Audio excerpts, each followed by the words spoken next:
On October 3rd, he asked me what day it was. It's October 3rd.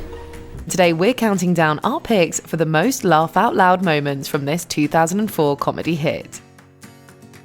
Number 10. Stop trying to make fetch happen. So fetch.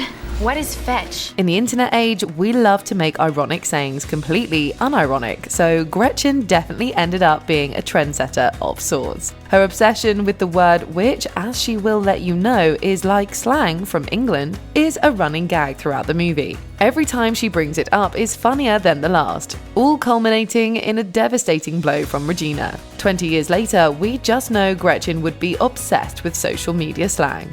That is so fetch. Gretchen, stop trying to make fetch happen. Number 9. Jingle Bell Rock.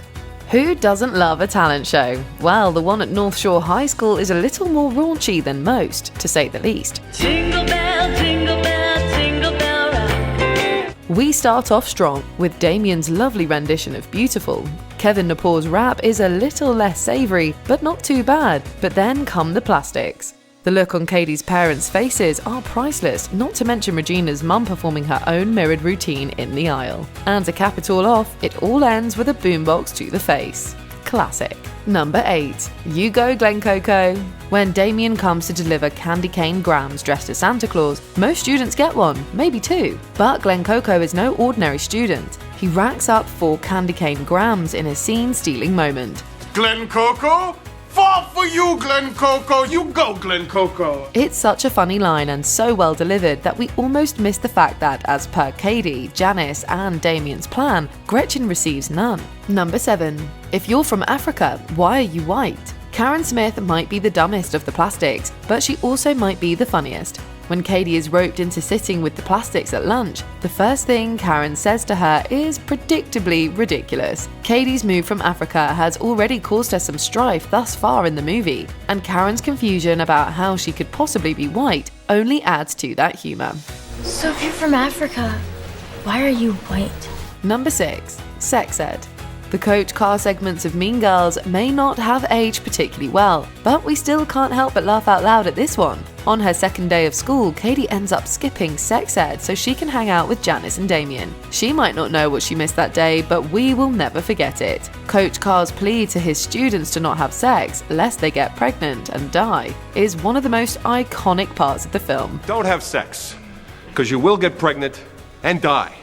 And Coach Carr is for sure not the one you should be taking advice from. Number 5. The projection room above the auditorium. When Katie is finally able to get some good information out of Gretchen, she puts it to hilarious use. Gretchen tells her that Regina frequently cheats on her boyfriend Aaron with Shane Oman in the projection room above the auditorium. Katie then tries various ways to lead Aaron to said room, including staging a mugging. But our favourite trick is when she makes a fake sign stating that swim practice, notably a sport that requires a pool, will be held in the projection room above the auditorium. And Aaron actually goes. Well, at least he's cute. Number 4. A mum for the ages. As Regina's mum, Amy Poehler, brought a whole new meaning to the phrase cool mum. From the moment Poehler comes on screen in her light pink sweatsuit, she takes over the movie. If you're going to drink, you had better do it in the house because Mrs. George is not a regular mum. Say it with us, she's a cool mum. We especially love her practicing safe sex, popping in on Regina and a boy to offer some snacks. Or a condom. You guys need anything? Some snacks? A condom? Number 3. We should totally just stab Caesar. Gretchen Wieners might have some of the best lines in the entirety of Mean Girls. Her apology for being popular is one of the most memorable moments in the movie. But she's at her strongest when she's going on a full-fledged takedown of none other than Julius Caesar himself. Before Gretchen finally cracks and decides to betray Regina's confidence to Katie, she hits her breaking point in class. Her speech about Brutus and Caesar parallels her own experience with Regina in hilariously perfect ways. What's so great about Caesar? Brutus is just as cute as Caesar.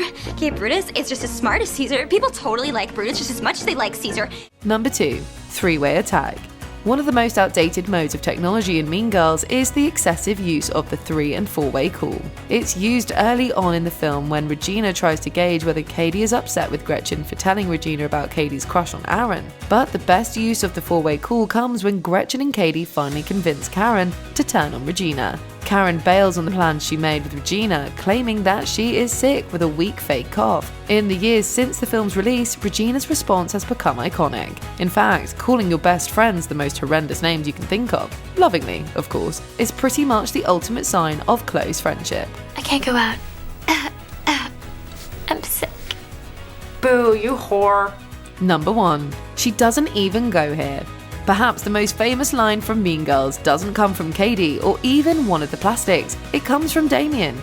After the release of the burn book, Damien crashes the girls' assembly and watches as they all apologise for being so mean to each other. He's incognito, quiet in sunglasses and a hoodie, but when a girl who does not go to North Shore gets on the stage and starts talking about cakes and rainbows, he just can't take it anymore. I wish that I could bake a cake made out of rainbows and smiles and we'd all eat it. Be happy. She doesn't even go here. If we had a nickel for every time someone said this in real life, we'd have a lot of nickels. Do you even go to this school?